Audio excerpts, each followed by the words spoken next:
Download the BCSN Plus app today. Well, we've got quite a showdown in the Northern Lakes League. We're talking about volleyball. What an early season matchup. Laura Davidson, undefeated Jackets, hosting Anthony Wayne Generals 5-1 to start the year. It's the visitors taking control early. Mallory Pike serving up an ace. Anthony Wayne in front 17-11.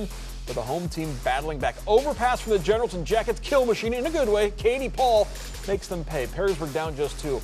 Match point, though, Generals so deep. Leah Pike, Charlie Gardner serving up the blockeroni and cheese. A-Dub takes that first 25-23. Momentum carries right over into the second.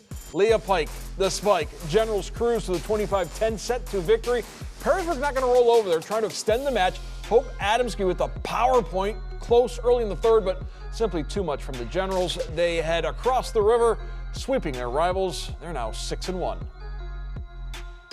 I think we really came together as a team. I mean, we've just been focusing on ourselves the past couple weeks in practice, not really focused on the other team, but more about how we can come together as a whole, and I think that really showed up in the game tonight. I think last year we learned just to come together more as a team, and I think after that game, especially because it is so player-led, we've really gotten better with that. It's not a lot of coach talk, it's more player talk, so we hold ourselves accountable in the gym, and I think that's really what stands us apart from other teams.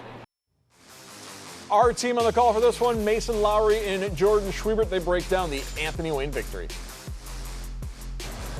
You know, so often in a rivalry matchup like this, you don't really know what to expect. I don't think either of us, Jordan, would have anticipated just how dominant Anthony Wayne really was for most of this match. Yeah, they really were dominant. They came out strong, and just looking at all the options that they have as an offense, I mean, Perrysburg stepped up and they did play some good, tough sets and stretches in there, but really Anthony Wayne being dominant, they really stretched and pulled away.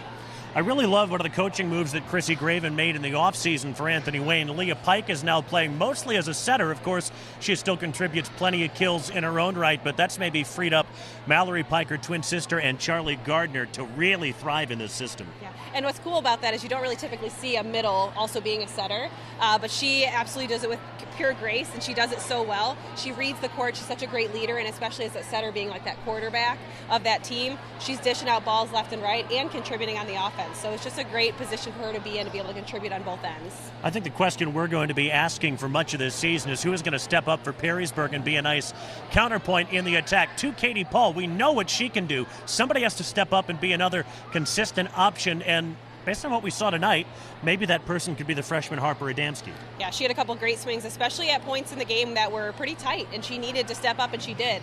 Harper Adamski, Riley Williamson in the middle is another big one, and Hayden Siebeneller is a great player, but she can get back with that injury. She could be another player that is contributing as well, but they've got to find and get their cylinders moving and get everyone involved. There you have it. Really impressive performance tonight by the Generals.